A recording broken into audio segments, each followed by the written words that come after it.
and welcome to another Live at 5 when we're going to talk all about an introduction to meta-consciousness. So, what is meta-consciousness, I hear you speak? Well, it's not an uncommon question, because I didn't know either, but apparently it is the fear of mindset. Something like that. Good job, we've got an expert in the subject. So let's welcome the lovely Robyn Harris. Robyn, welcome. Thank you. Lovely to be here. Oh, it's lovely to be I know. Yeah, of course. Yeah, it is. Yeah. Look, you're going to have to kind of help me out here because I generally don't actually know what meta-consciousness means, but I know it's the fear of illness. Meta-consciousness is what it says on the tin. It's meta, overarching, consciousness. So an overarching, overlooking understanding of what's going on in our bodies, how our bodies respond to their environments, both the internal environment but also the external environment, and why that can manifest as dis-ease, why we get sick.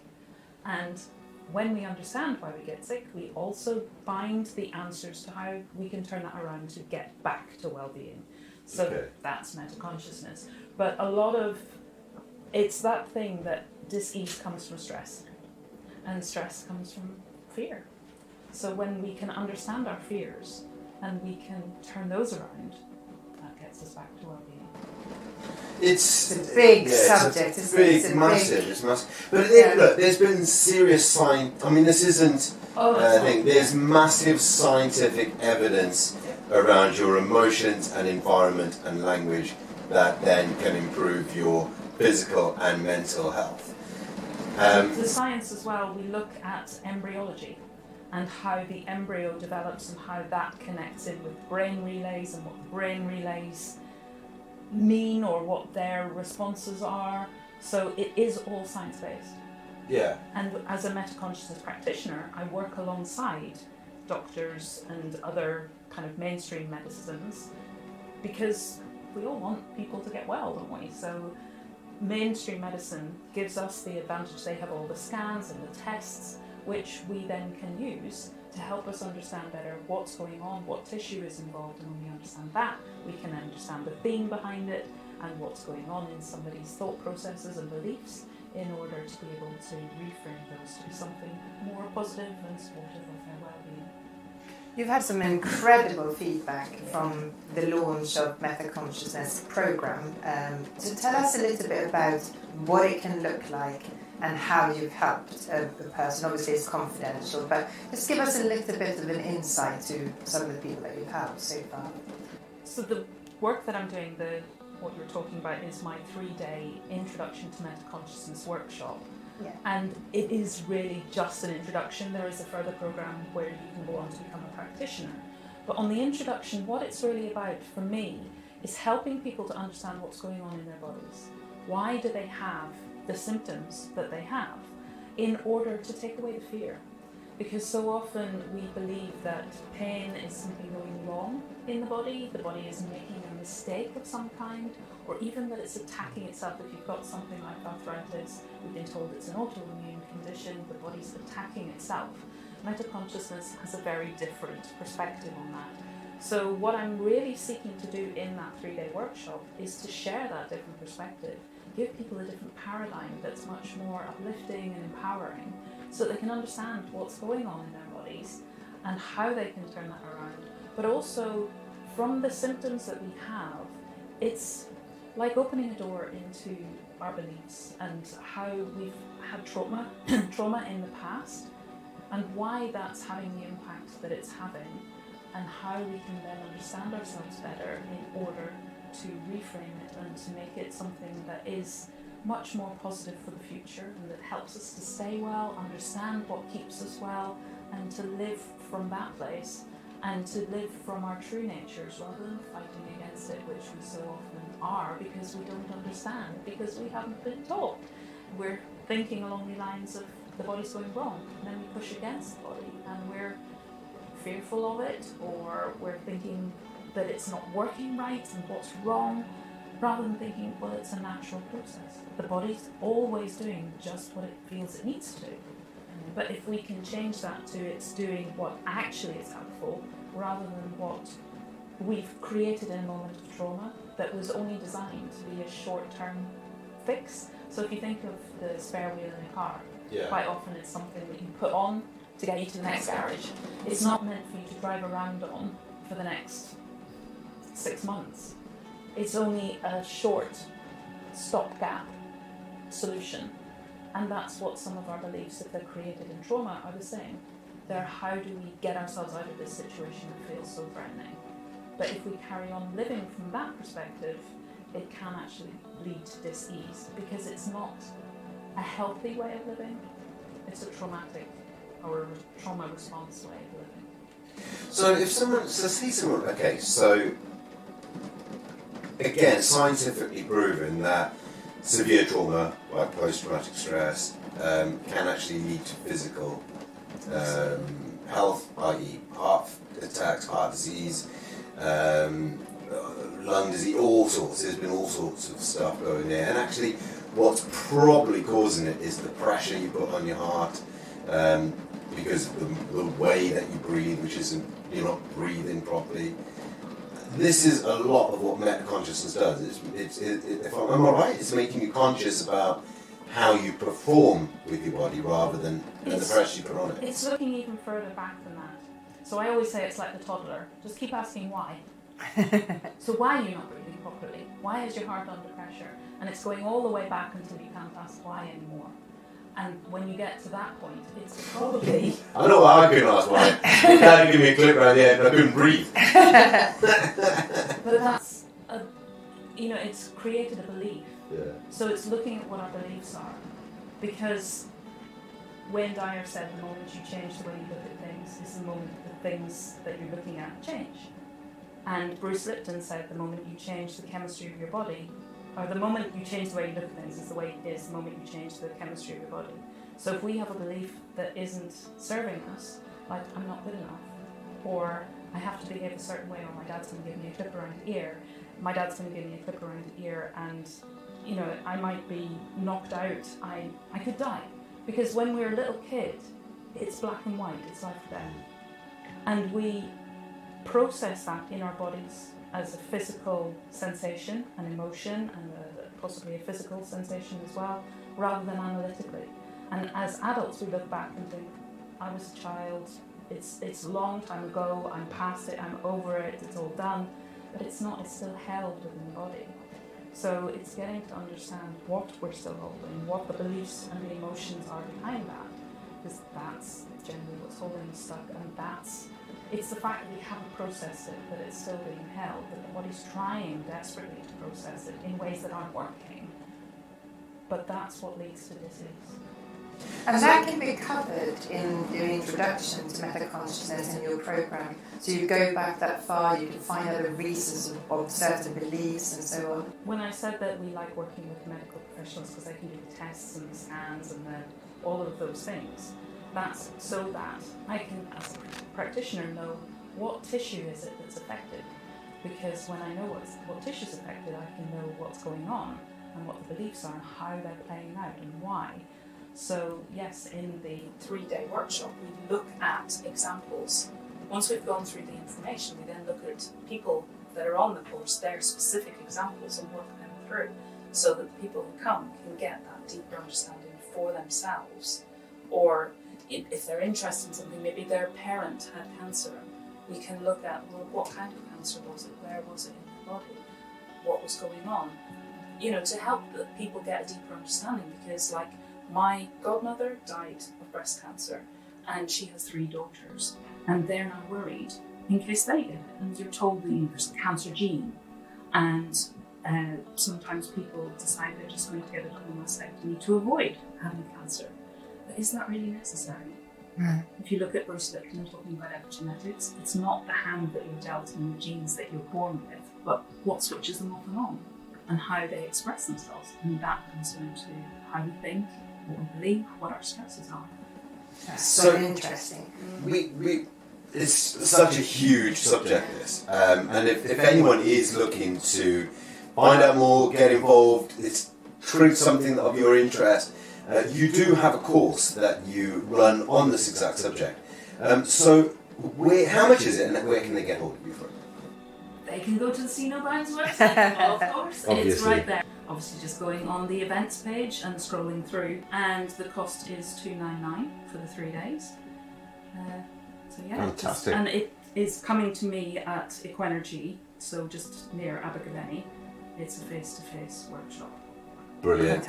Fantastic. Well, look, it is a massive subject. I feel a little bit more enlightened, but I do think that there's a lot more that can be learned about metaconsciousness. But I do think it is something that we all need to be thinking about in some way or another. So why don't you get in touch with Robyn, and she'll be able to educate you further.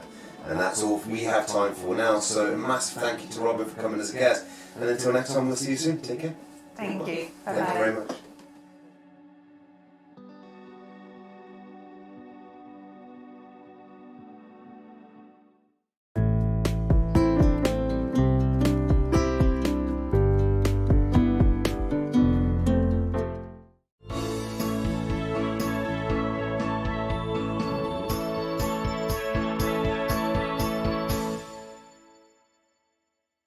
Hello and welcome to Live at 5. We have a really inspiring guest for you today, so welcome. Yes, and it's brilliant to be here. We're out on location and we're joined by author Liz, who is phenomenal. So Liz, welcome to the show. We love having you on, and it's been great. I'm usually sitting by here whenever we do. I feel really like kind of I feel kind of out of place. Well, you're close. I know. I feel kind of off put, but it is. It's lovely very cushy. Yeah, it's very cushy. Very cushy. Yeah, and it's a lovely, lovely occasion. It is. And I got your name right because Yes. it's the Scandinavian. So it's Lisbeth It is. McDermott, and you are the girl with the dragon tattoo. I have got a dragon tattoo, yeah. Now, I've read your book, the latest novel, which is your debut novel, Yeah. which is called He's Not Worthy. And I must say, it got me hooked from the first chapter. It's That's got good. many twists and turns. It's in a little cottage. The way you describe the people in the book is just making you feel like you're actually in the set of the, Oh, of the thank you. book. So it's fantastic. But That's tell us... not easy to do, actually. No, it's a really hard thing to do, and some authors just grab Don't it, get I it, think. yeah. But Some just don't get it. Te- I've well, read books where they just don't yeah, get that. yeah. So first off, really, because you've written a lot of books, so tell us how you kind of got into becoming an author. I started out when I was actually working in education, because I was in education for 34 years, and I wrote with another girl a music scheme for schools. But I didn't think of myself as an author because it was work, and it was sort of just part of that. Then when I changed careers and became a photographer, I wrote a book about photography. It was about headshots. But I still didn't think of myself as an author because it was business. So it wasn't, creative in my head. Then the person I was with at that time for publishing had a competition for a short story anthology he was going to write. And I put a short story in, having not written anything fiction before, and it got in the book. And I was like, woo! So I wrote my own book of short stories. Then somebody else asked me to join their writing group, and they set a writing task to write a short story about a pair of glasses. And that didn't float my boat at all, but I wrote a poem about it. And I wrote a sort of a funny poem. And that started me writing poetry again. So I ended up, I've written a book of short stories, an autobiography about my husband and I. I've done about 4 poetry books, and now the novel. Yeah. So, yeah. It's incredible. But you don't only write books, right? You also help other people write books. Yeah, I do. Tell us a little bit about the structure of a book, right? Because it's a difficult one to kind of get your head around, especially as someone who hasn't written a book. Knowing where to start. It's just, where do you start, where do you finish? There's a lot of contention about how you should write a book, to be honest. With my novel, I just went for it. I've got the story in my head. I have to walk around with the story in my head for ages and sort of thinking about it. And I tell friends and anybody that wants to listen to what the story is. And as they tell it, there's bits that don't quite fit, so I know that's got to be altered. And when I'm ready, and that is really strong in my head, I start writing. Now, some people will tell you that a book should have a certain arc, and it should have like certain shapes, and it needs to go here and go here and go here in this part of the book. It's what they call beats. I'd written nearly most of my book, and then I read something about that, and I thought, oh, I've not done that. So I showed it to another friend who had written a novel, and she said, it's fine. And then I read something else, and they said it differently, and they said basically, you should have 3 things happen that upset the story, and then something that ends it and pulls it all together. Okay. So that's how I sort of aim for, but I don't, when I'm writing, I'm not going, oh, I've got to write this bit. Some people do plan like that. I can't. I have to just tell the story. And that's the way I do it. Everybody does it differently, to be quite honest. So tell us a little bit about the makeup of the novel. Give us a little bit of a brief of what this is.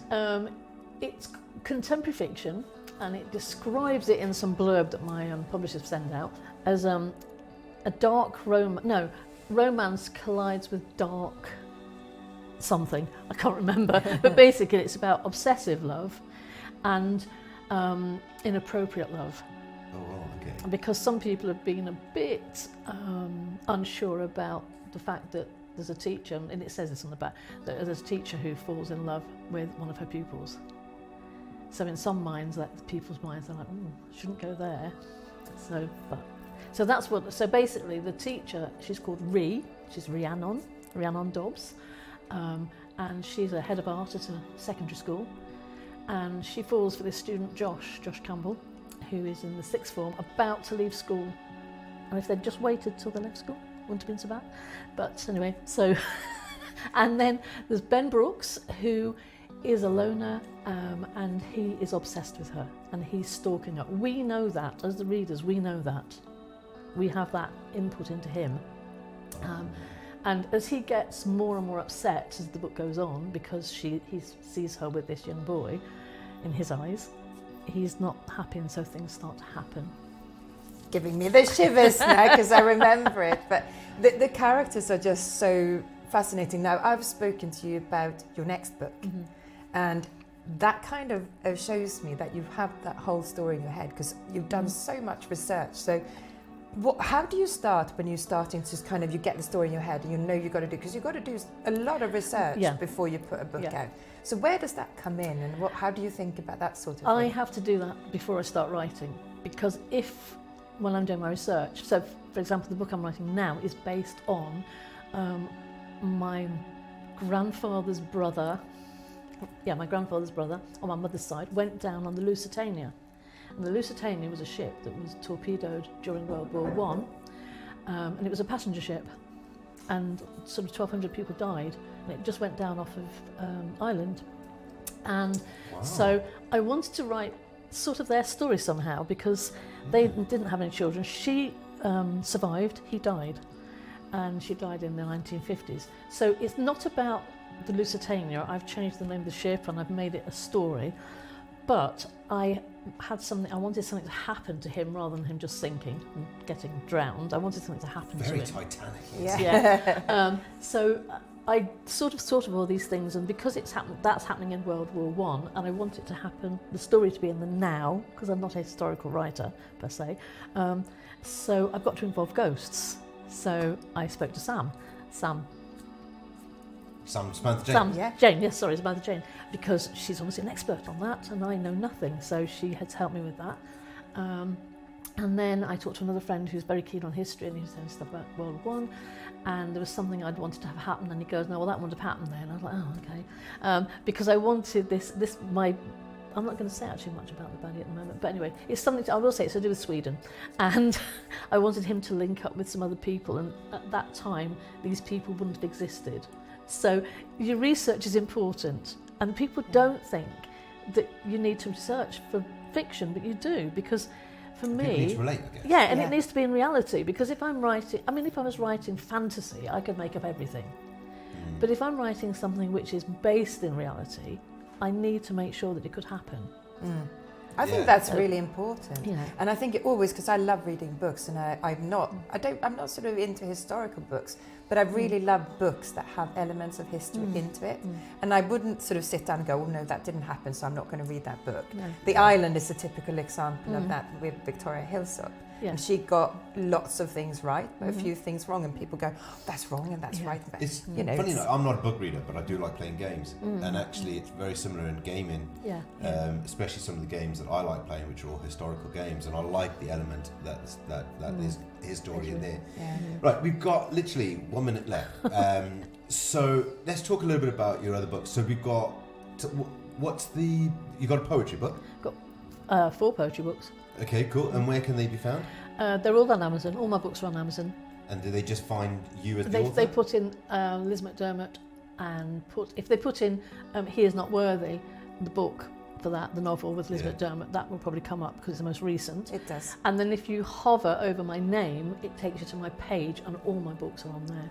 Fab. We'll put a link to the page in the comments below as well, so people can track those down. But if anyone is looking for you, like specifically, how can they find you? They can find me on See No Bounds, obviously, and they can also find me on my own website, which is www.lizmcdermottauthor.co.uk. And remember, the Liz is spelt with an S. Fantastic.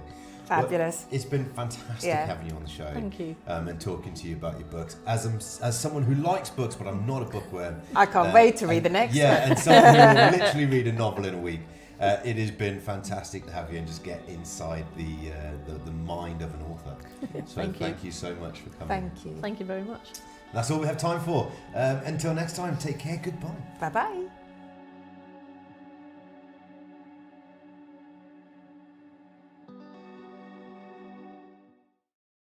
The value of See No Bounds is fantastic. The business directory is really useful. In fact, I've used it today because I needed to find something very, very quickly. So quickly went online, straight to the business directory, found what I wanted in about 30 seconds. So really, really useful. I would recommend See No Bounds for every business, whether you're a small business just starting out or you're established and you've been going for quite a while. You'll find something that will help you. The support that Charlotte and Jamie have given me has been amazing. My business last year, I had to stop basically because I'm very face-to-face in venues, and they gave me a platform in order for me to do some online cooking with them, which was fantastic, and actually started me doing some Zoom ones for my classes as well.